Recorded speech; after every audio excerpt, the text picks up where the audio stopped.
Ito talaga. Nay, magandang gabi po. Good evening. Bye-bye.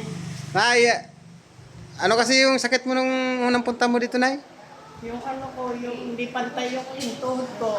Yung dislocation hips, Hindi pantay tapos ito. yung lower back. Lower back. Tapos kaya pinababalik pa uli ako, hindi ba? Dahil Bali, pangalawang po lang pong session ngayon, Nay. pangatlo ngayon. Pangatlo na po. Pangapat Pero, sa kumusta na po yung ano po, yung naging lakad niyo po ngayon?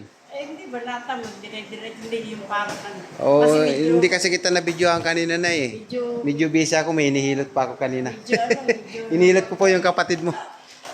Di ba, Nay, nung napunta mo dito, Nay, nakatungkod po kayo? oo, yun. Di ba Wala po kayong balancer, Nay? inayos pa yung ang tungkod kong gano'n. Di ba? In-adjust po. Adjust dahil mataas ka mo. Sabi mo mataas. Sino ba nag-adjust? Ikaw ba? Sino ba Si ano po, si Sir Buddy po. Oo, yes.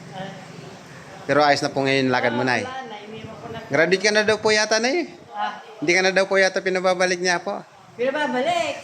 Saan daw? December.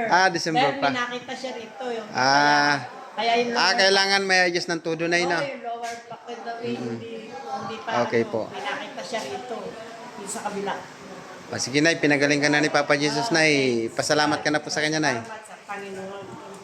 Okay po. Jesus Nazareno. Yung pong mga may cases na ganito pong dislocation hips po, wag na po kayo magdalawang isip. Punta na lang po kayo sa 343 Purok 5, Barangay Ascomo, Guagua, Pampanga. Nanay, salamat po, Nanay. God bless you. Yeah, ito ihatid mo. Thank you so much, Lord. Si Bali. Bye-bye po, Papa Jesus. Thank you po. Mahal na po ang Jesus Nazareno. Naglagay ka. Apo. Thank you po. Tatay! Ito po ang boyfriend ni Nanay. Ingat po kayo pa uwi. Salamat. God bless. Bye-bye. December, magkikita tayo. Okay po. Thank you po.